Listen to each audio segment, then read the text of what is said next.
Hello and welcome to Is It That Bad, the show where we watch lowly rated movies and tell you if they're really as bad as everyone thinks they are. Today on Is It That Bad, Mortal Kombat Annihilation. Mortal Kombat Annihilation has a 3.7 on IMDb, a 4% on Rotten Tomatoes, and an 11% on Metacritic. The Mortal Kombat series has been well known for a long time, mainly for how it came on the scene, which is with its incredibly violent finishers known as fatalities. The video game series has had its ups and downs since then, but it was popular enough to spawn 2 live-action movies, this being the second of them. I'll reference the first one a little bit, but we'll do the first one separately, later maybe. A lot of people don't think the first one's as bad as the second one. And they're right, it's not. It's not as bad at all. The first one's pretty good, considering, as far as video game movie adaptations go, but the second one, why do people think it's that bad? People think it's that bad for a number of reasons. First of all, the cast, about 2 of the original actors come back to play the same roles from the first movie, and they're okay. We'll quickly learn that this movie is divided into 2 halves, and you might think to yourself, oh, 2 halves, a good half and a bad half. But it's not really a good half and a bad half. It's a painfully, comically overdone half, and a ridiculously average half. And the divide is very particular, because the divide seems to be, thematically, that everything that involves the heroes of the series is painfully average, and everything that involves the villains is ridiculously, comically overdone. You know? And ridiculous and painful, pretty 2 interchangeable words for multiple parts of this movie, but one of the problems with this movie is that they weren't 100% sure what they were doing, it seemed like. They forced a lot of the characters from the series into this movie. The first movie had a lot of characters. It's a series that's been based on characters. A lot of people like the video game series because of the fatalities or things of that nature. But I always liked it because of the colorful, flashy characters and the various interesting moves that they did. And they did make a lot of that into the first one and this one. And this one, they really went overboard, They put in so many of the characters from the series. They put in Sector, and they put in... they didn't put in Sector, they put in Cyrax. They put in Cyrax and Rain, and they put in Jade, and they put in Nightwolf, and they put in all these characters, but I'll get to some of them as we go. Ultimately, though, one of the main problems with this movie, and it's a personal problem, is at the beginning of this movie, the 3 main protagonists, led by the demigod Raiden, are Johnny Cage, Sonya Blade, and Liu Kang. Now, for those of you who don't know Johnny Cage, he is the single greatest character of all time, in anything ever. Is that an overstatement? Probably. But I'll leave you to judge. So Johnny Cage was expertly portrayed in the first movie, just brought to life perfectly, almost like straight scenes from the game, everything. It was amazing. And in this movie, Johnny Cage dies immediately. He dies in basically the first scene of the movie. This is because the actor was at odds with the screenwriter and began to work with other people on the screenwriting and the script himself, and there was a huge kind of problem between the screenwriter and him because of this. So ultimately, they decided not to go with him. And maybe partially because they were angry at him, and partially because they brought in so many other characters, they decided that the character of Johnny Cage needed to die immediately, which is truly unfortunate. But again, the guy who dies wasn't even the original Johnny Cage. And again, only 2 of the actors came back from the first movie, which is a problem. Because, again, all of the heroes, even the new heroes they have, Jade and Nightwolf and Jax and everybody, they're all really kind of painfully average, Like, Sonya and Jade will be talking to each other, and they'll crack a joke. And you'll be like, oh, you, and then it'll be like, well, that just happened, and then we just moved on. And then all the villains, on the other hand, of which there are many, because at this point, half or more than half of them are just cannon fodder for this movie, because this movie plays out a lot like a video game. It is like a series of just fighting opponents and fighting bosses. There's borderline no story, you know. The evil Emperor Shao Kahn comes and opens portals to Earth, and after 6 days, the portals will consume Earth and make Earth part of his realm, and we have to stop them. And that's pretty much it for the overall arcing plot of the story. And there are ways, theoretically, that could have been done, where it could have been deeper, or other things could have happened, or the acting or the writing or anything could have been better, where that wouldn't have been a problem. But again, it's just a series of really kind of average things, and then really, like, when they were casting the villains, the casting agent, maybe, I think there might have been 2 casting agents, 2 writers, something like that, one for the heroes and one for the villains, because the divide is ridiculous, you know? Like, the casting agent must have been, like, looking at the villains and been like, could you do that line a little bit more dramatically? And then a little bit more dramatically, and then a little bit more dramatically. Now, that's unbelievably bad. That's what we're putting in the movie. Whereas, there must have been a separate casting agent for the heroes who went, just read this line real quick, and then we'll get into the real thing. And then the actor was like, yes, let's do that. I'm reading the line. And then they're like, good, we'll put that in the movie. Just, no further. Don't refine that at all. There are some good scenes. The guy they got to play Raiden in the first movie was played by Christopher Lambert, or Christopher Lambert, depending on you prefer your pronunciations. And he was great in the first movie. He was kind of over the top, but he was over the top in a fun way. That's one of the things about the first movie. The first movie, when you're dealing with a subject material that's this ridiculous, that's this over the top, there are certain things you have to allow for. But there's a way to do it and a way not to do it. And, without submitting a thesis too early, the way to do it is the first movie, and the way not to do it is this movie. Pretty much. But a lot of the people that got to replace the heroes, again, were very average. A lot of the new heroes, very average. They just kind of showed up and they were just kind of there, and you were like, okay. Alright, the guy that got to play Raiden, halfway through the movie he gets a haircut, he becomes Billy Idol, so that's fun. And he's fine. He's not bad. He's not bad. He has some scenes where he's good. But overall, he's just not, at the same level, and nobody in the movie is at the same level. And the 2 people that were retained from the cast, Liu Kang, played by Robin Shou, and I can't even remember. Kitana, I don't remember. Tatiana, I don't know. But, you see, I can't remember her name. It's also partially because she's not that memorable. Robin Shou as Liu Kang is good. He's not like standout, winning an Oscar or anything. Not that anybody's expecting that from these movies, but he's good. He's more than serviceable. He's fine, and he does his job well. Kitana, on the other hand, is the only other actress who came back to play the same role. There are some voice actors who played different people, did different voices, but who also were in the first movie.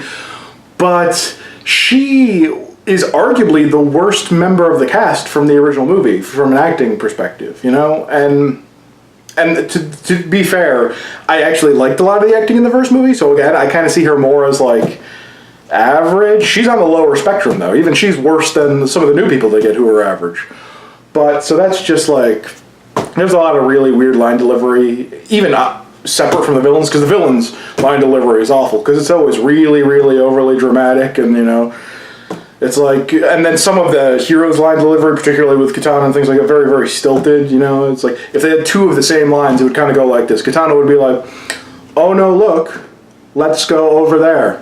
And then the villain would be like, oh look, over there, let's go, oh my god, we gotta go over there, we're going over there. And you're like, there's no subtlety between the 2, really. I mean, and again, it's not a series that's really known for all that much subtlety, but there's a way to do it where it seems in the bounds of, I've talked about this before, there's a difference between suspension of disbelief in general and suspension of disbelief in the universe, It's one thing when you just look at it realistically and you go, well, I don't believe all this crazy stuff could happen. And it's like, well, that's not the point. You're not supposed to believe that all this crazy stuff could happen. What you're supposed to believe is it is happening within the context of the universe that you are watching.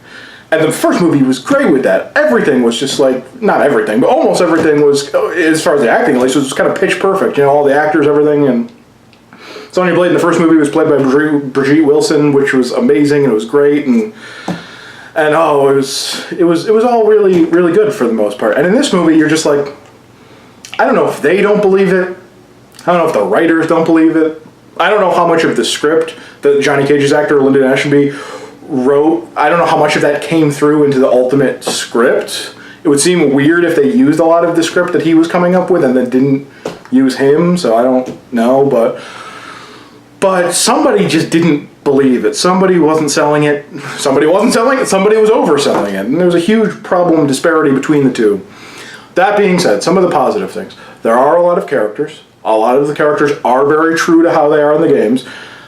Even though some of the effects and some of the fights are horrible, some of the fights are fine. A lot of the fights are actually fine, decent, not great, I wouldn't say most of them, but some of them are fine.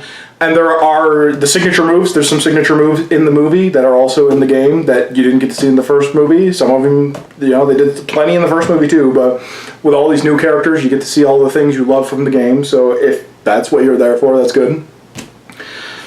And like I said, some of it's just fine. That's kind of the problem with this movie. The problem with this movie is the reason why it's like rated like a 4 or in that thereabouts is because the good parts of the movie are fine. They're not better than that, and the bad parts are worse than that. Far, far worse. Just the acting, I don't know. I can't, as bad as the script is, that doesn't explain how bad all the villain actors are for the most part. There's really almost no villain actors that are good. And it's not entirely the script's fault. Maybe it's the director's fault. Maybe the director told them to oversell it. Maybe he was directing them to do that. It was like more ridiculous. But I know the creator of Mortal Kombat, Ed Boon, in an interview said that, I forget exactly what it was, but he was talking about what was the lowest point of the Mortal Kombat franchise, because it's had a lot of ups and downs over the years. Good games, bad games. They're up to, like 10 games in the series now, give or take, depending on how you count spin-offs, things like that. Over 20 plus years. So he said that the low point of the franchise was this movie. And I don't entirely blame him for that. Also, part of the reason I think he said that, though, was because I think this movie, more than any other part of the franchise, is something that felt like the most it was out of his control. And there was somebody in the production who cared enough to put in the cool moves and the characters and things like that. But a lot of the production was just like, well, the first movie was a surprise success. We made it, and it made like, I don't know how much the marketing budget was or anything, but it made over $100 million, which is pretty good for what kind of movie this was and when it came out and things like that. The first movie, that is. So they went, well, we'll make another one. We'll give them another one, we'll see what happens. And then they didn't have their heart in it at all, really, and it really showed. And they got cheaper actors and cheaper writing and cheaper everything and cheaper production. The effects from the first movie don't hold up super great, but they look like artistry compared to some of the effects in this movie. And part of the problem with that is there are different ways at the end of matches in Mortal Kombat that you can defeat someone. You can have a fatality where you kill them violently. You can have an animality where you turn into an animal and kill them. A babality where you turn them into a baby. A friendship, which is my favorite, and I can't believe they haven't done friendship yet in any of the movies or series or anything like that, where you just show friendship, Johnny Cage, here's an autograph. Friendship. It's beautiful.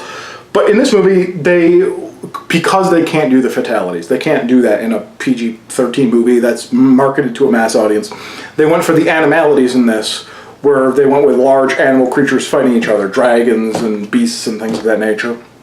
And that's where the effects really don't look good, even for roughly then, maybe, I don't know, they were trying too hard. They were trying too hard with too little money, something like that. But ultimately, I digress. And is it really that bad? Is it really a 3.7, a 4%, and like an 11%? Yeah. Yeah, ultimately, it's probably like a 4. That's, IMDb scale, that's probably roughly where it is. I don't know about, Rotten Tomatoes, again, that's the thing with Rotten Tomatoes. It's always a different scale, because the percentage is not what it was rated. The percentage was the rating positive or negative. So it only had 4% positive ratings. And maybe someday I'll go back and we'll look, because they do have the actual average ratings in there. But yeah, I'd say it's like in the 4 range. It doesn't really aspire to more than that. 3, 4, Yeah. If you like the series, and if you like things that are ridiculous, there are things that you can gain from it, things you can glean from it. You can get invested, you can see some fun stuff, some characters that you like brought to life in a certain sense. Even if you're a fan of any of the villains, they're almost all cannon fodder. The vast majority of them that show up are defeated within, 30 seconds, 90 seconds, one depending, so that's weird, but and they went on and they made a couple of different series and things like that. They never did another movie up until this point, even though they were planning on it, but they've done several other web series, things like that were interesting, other ways they were brought to life. And so yeah, if you have a background, if you think it's interesting, yeah, sure, it's not enjoyable necessarily. Too much of it is too average for it to really be enjoyable, I think, personally. But if you want to try, if you like things that are bad, if you like Mortal Kombat, give it a shot. And if, again, as per usual, as per every week, if you're the person who, because I know you're out there, who goes like, this movie is a 10 out of 10 to me, let me explain to you all the reasons it's 10 out of 10. Please tell me. I want to know. We'll find out, in the future, maybe next week. Maybe next week I'll do one of the first movies that is really like a 3 out of 10 for everyone else and a 10 out of 10 for me. Because there are a couple of them at least, and it'll be interesting. But so tell me what you think, and I'll see you later in the week for Is It Really That Good? This week we're doing Young Frankenstein. So Gene Wilder for the win. But is it really that good? Tune in and find out.